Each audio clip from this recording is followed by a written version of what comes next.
এখন বাংলাদেশে নতুন রাজনীতি করতে হবে, যেই রাজনীতি হবে দেশ জাতি স্বাধীনতা এবং সার্বভৌমত্বের পক্ষে, যেই রাজনীতি হবে বিশ্বে মাথা উঁচু করে দাঁড়ানোর পক্ষে, যেই রাজনীতি হবে দুর্নীতির বিপক্ষে, যেই রাজনীতি হবে চাঁদাবাজদের বিপক্ষে, যেই রাজনীতি হবে দখলবাজদের বিপক্ষে, যেই রাজনীতি হবে মামলাবাজদের বিপক্ষে।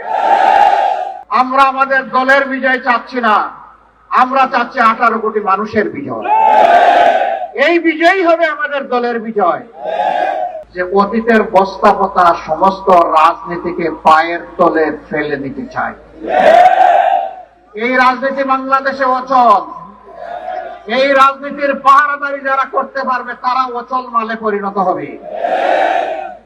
এখন বাংলাদেশে নতুন রাজনীতি করতে হবে, যেই রাজনীতি হবে দেশ জাতি স্বাধীনতা এবং সার্বভৌমত্বের পক্ষে, যেই রাজনীতি হবে বিশ্বে মাথা উঁচু করে দাঁড়ানোর পক্ষে, যেই রাজনীতি হবে দুর্নীতির বিপক্ষে, যেই রাজনীতি হবে চাঁদাবাজদের বিপক্ষে, যেই রাজনীতি হবে দখলবাজদের বিপক্ষে, যেই রাজনীতি হবে মামলাবাজদের বিপক্ষে,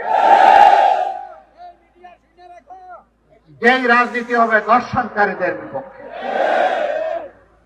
সম্মানিত বন্ধুগণ, আমরা শান্তির এক টুকরা বাংলাদেশ চাই, এমন বাংলাদেশ চাই যেই বাংলাদেশের প্রাণ হবে যুব সমাজ। এই যুব সমাজের হাত ধরে আজকের ম্যারাথন যেমন এগিয়ে যাবে, আগামীকালের বাংলাদেশও তেমনি এগিয়ে যাবে ইনশাআল্লাহ।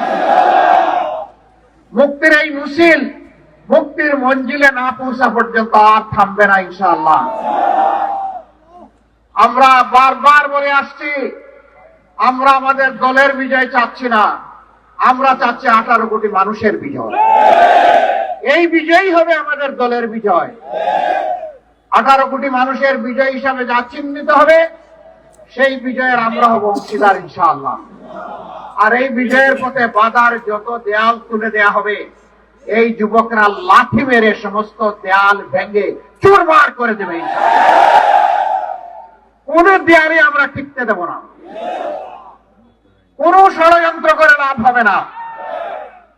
কেউ যেন নিজেকে অতিরিক্ত ধূর্ত না ভাবেন। জনগণ এখন তার নিজের বুঝটা বুঝতে শিখেছে, কাউকে আর ছাড় দেওয়া হবে না।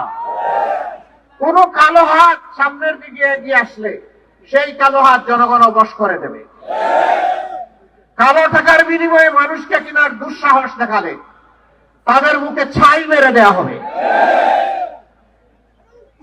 আগামীতে যে নির্বাচন ফেব্রুয়ারি মাসে অনুষ্ঠিত হবে 11 তারিখ 12 তারিখ, সেই নির্বাচনের মধ্য দিয়ে বাংলাদেশের নতুন ইতিহাসের মোড়ক উন্মোচন হবে ইনশাআল্লাহ।